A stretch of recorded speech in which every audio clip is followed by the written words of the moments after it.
সূরা ইব্রাহিম। রহমান রহিম আল্লাহ তাআলার নামে। আলিফ লাম রা। এ কোরআন এমন এক গ্রন্থ যা আমি তোমার উপর নাজিল করেছি, যাতে করে তুমি এর দ্বারা মানুষদের তাদের মালিকের আদেশক্রমে জাহেলিয়াতের অন্ধকার থেকে ঈমানের আলোতে বের করে আনতে পারো, তার পথে যিনি মহাপরাক্রমশালী ও যাবতীয় প্রশংসা পাবার যোগ্য। সে আল্লাহর পথে যার জন্য আকাশমণ্ডলী ও জমিনে যা কিছু আছে সব কিছু নিবেদিত। যারা এ সত্ত্বেও আল্লাহকে অস্বীকার করে তাদের জন্য কঠিন শাস্তি রয়েছে। এ শাস্তি তাদের জন্য যারা পার্থিব জীবনকে পরকালীন জীবনের উপর প্রাধান্য দেয়, মানুষদের আল্লাহর সহজ সরল পথ থেকে দূরে সরিয়ে রাখতে চায়, সর্বোপরি এ পথটাকে নিজেদের খেয়াল খুশি মতো বাঁকা করতে চায়। এরাই হচ্ছে সেসব লোক যারা মারাত্মক গুমরাহিতে নিমজ্জিত রয়েছে। আমি কোন নবী এমন পাঠাইনি যে নবী তার জাতির মাতৃভাষায় আমার বাণী তাদের কাছে পৌঁছায়নি, যাতে করে সে তাদের কাছে আমার আয়াত পরিষ্কার করে বুঝিয়ে বলতে পারে। অতঃপর আল্লাহ তাআলা যাকে চান তাকে গোমরা করেন, আবার যাকে তিনি চান তাকে সঠিক পথে পরিচালিত করেন। তিনি মহাপরাক্রমশালী ও মহাকুশলী। আমি মূসাকে অবশ্যই আমার নিদর্শনসমূহ দিয়ে তার জাতির কাছে পাঠিয়েছি। আমি আদেশ দিয়েছিলাম, তুমি বের করে নিয়ে এসো তোমার জাতিকে জাহিলিয়াতের অন্ধকার থেকে ঈমানের আলোতে, এবং তুমি তাদের আল্লাহর অনুগ্রহের বিশেষ দিনগুলোর কথা স্মরণ করাও। যারা একান্ত ধৈর্যশীল ও পরম কৃতজ্ঞতা পরায়ণ, তাদের জন্য এ ঘটনার মাঝে অনেক নিদর্শন রয়েছে। মূসা যখন তার জাতিকে বলেছিল, তোমরা তোমাদের উপর আল্লাহ তাআলার নিয়ামত সমূহের কথা স্মরণ করো, বিশেষ করে যখন তিনি তোমাদের ফেরাউনের সম্প্রদায় থেকে মুক্তি দিলেন, যারা তোমাদের কঠোর শাস্তি দিত, তোমাদের ছেলেদের হত্যা করত, তোমাদের মেয়েদের জীবিত রাখত, তোমাদের মালিকের পক্ষ থেকে তোমাদের জন্য এত বড় ধরনের একটি পরীক্ষা নিহিত ছিল। স্মরণ করো যখন তোমাদের মালিক ঘোষণা দিলেন, যদি তোমরা আমার অনুগ্রহের শুকর আদায় করো, তাহলে আমি অবশ্যই তোমাদের জন্য এই অনুগ্রহ আরো বাড়িয়ে দেব, আর যদি তোমরা একে অস্বীকার করো তাহলে জেনে রেখো আমার আযাব বড়ই কঠিন।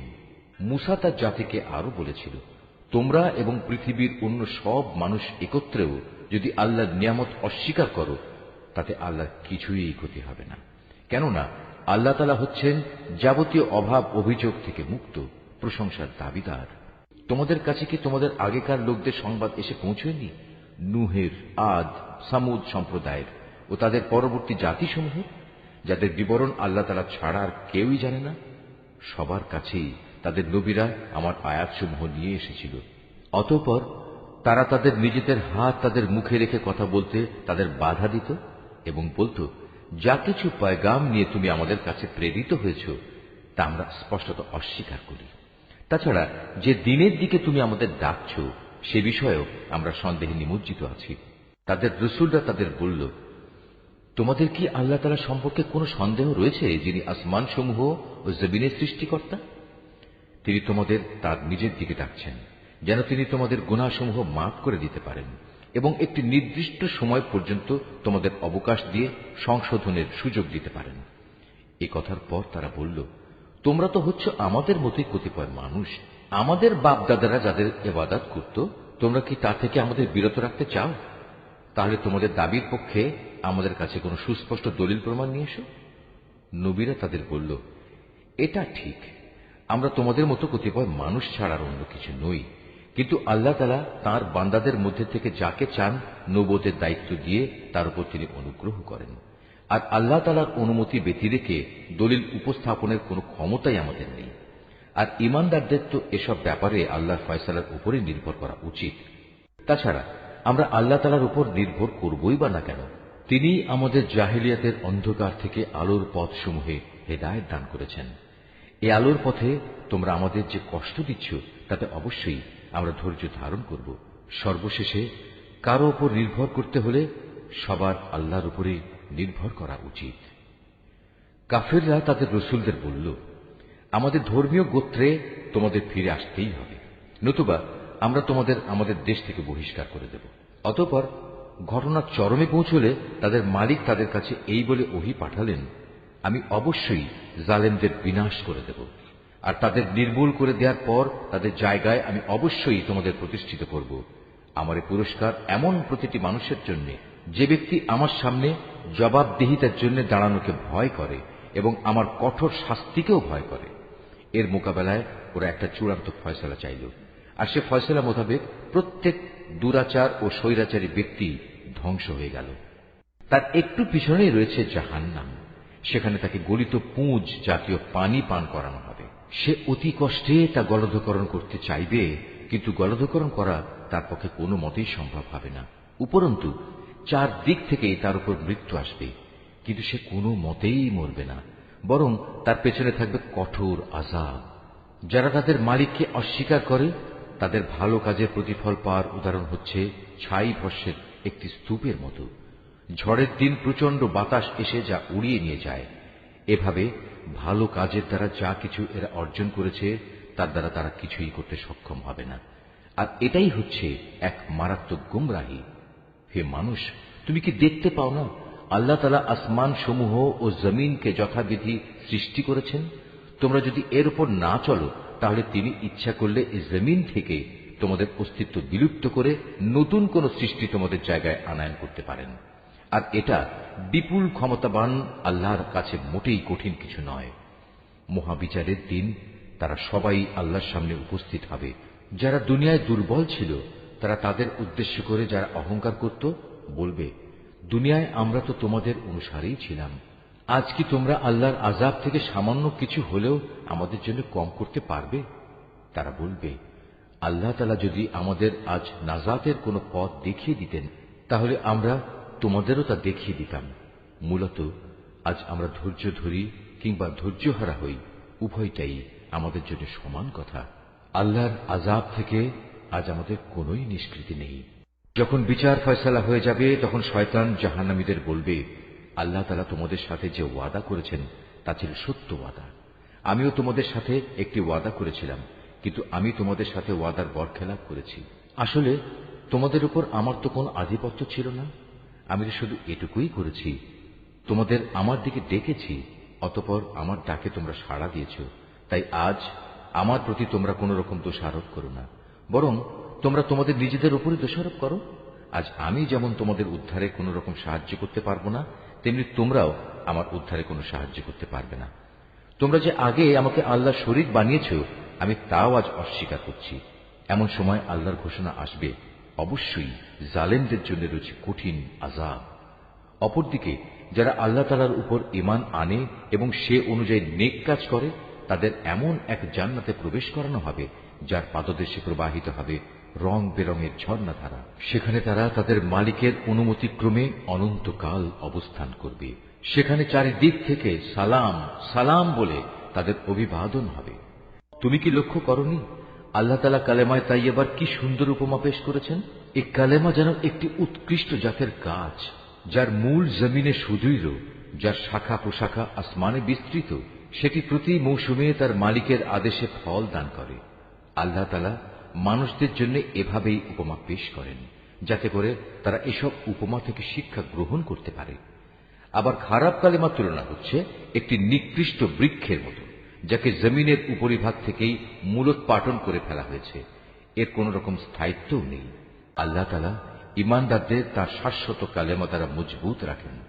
দুনিয়ার জীবনে এবং পরকালীন জীবনে জালেমদের আল্লাহ তাআলা এমনি করেই বিভ্রান্তিতে রাখেন। তিনি যখন যা চান তাই করেন। হে নবী, তুমি কি তাদের অবস্থা পর্যবেক্ষণ করনি যারা আল্লাহ তাআলার নিয়ামত অস্বীকার করার মাধ্যমে তাকে বদলে দিয়েছে? পরিণামে তারা নিজেদের জাতিকে ধ্বংসের এক চরম স্তরে নামিয়ে এনেছে, জাহান্নামের অতলে, যেখানে তারা সবাই প্রবেশ করবে। কত নিকৃষ্ট সেই বাসস্থান! এরা আল্লাহ তাআলার জন্য তার কিছু সমকক্ষ উদ্ভাবন করে নিয়েছে, যাতে করে সাধারণ মানুষদের তার পথ থেকে বিভ্রান্ত করতে পারে। হে নবী, এদের তুমি বলো, সামান্য কিছুদিনের জন্য তোমরা ভোগ করে নাও, কেননা অচিরেই জাহান্নামের আগুনের দিকে তোমাদের ফিরে যেতে হবে।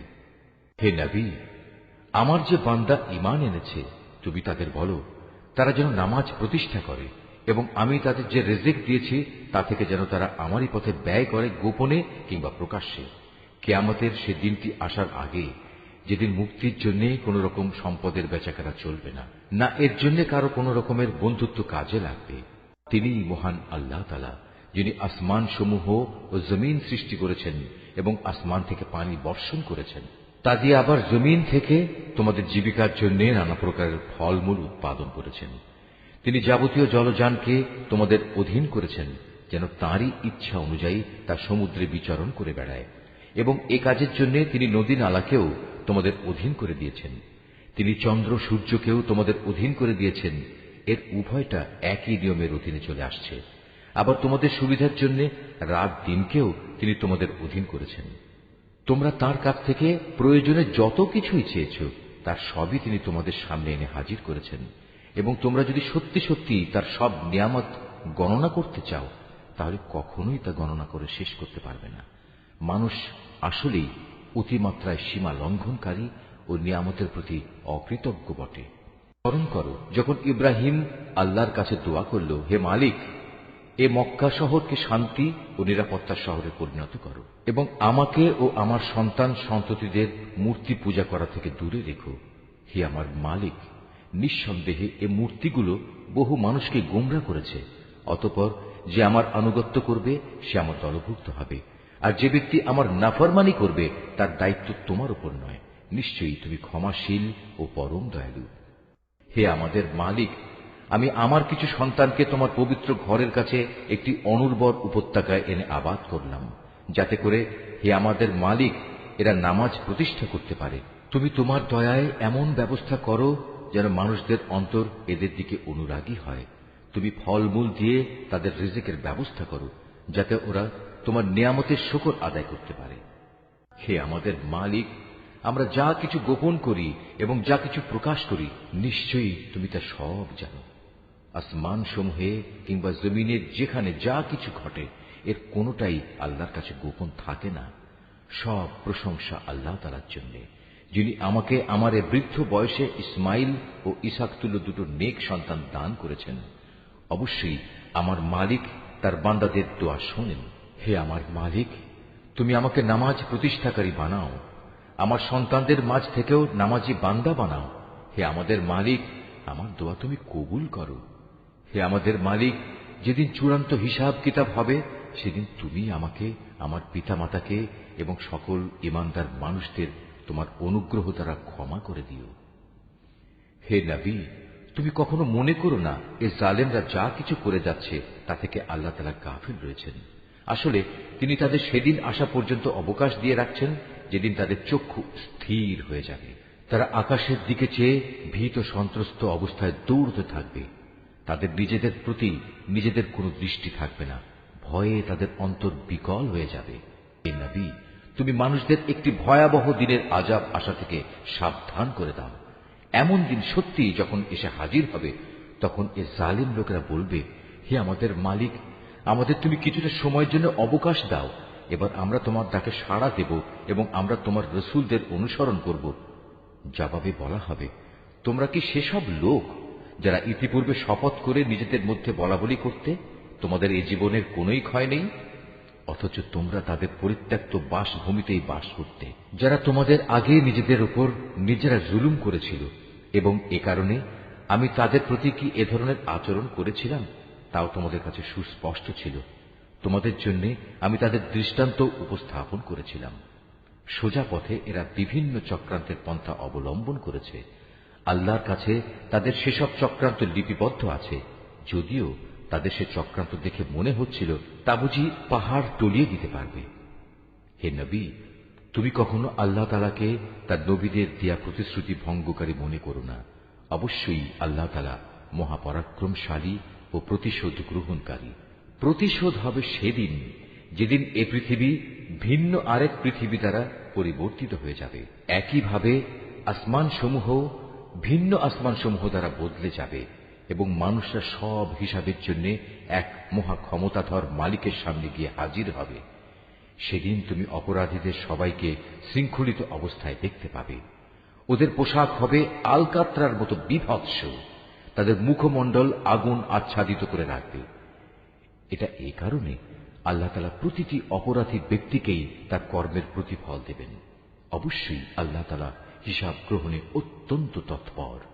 এ কোরআন হচ্ছে মানুষের জন্য এক মহা পয়গাম, যাতে করে এই গ্রন্থ দিয়ে পরকালীন আযাবের ব্যাপারে তাদের সতর্ক করে দেয়া যায়, তারা যেন এর মাধ্যমে এও জানতে পারে তিনি একমাত্র মাবুদ।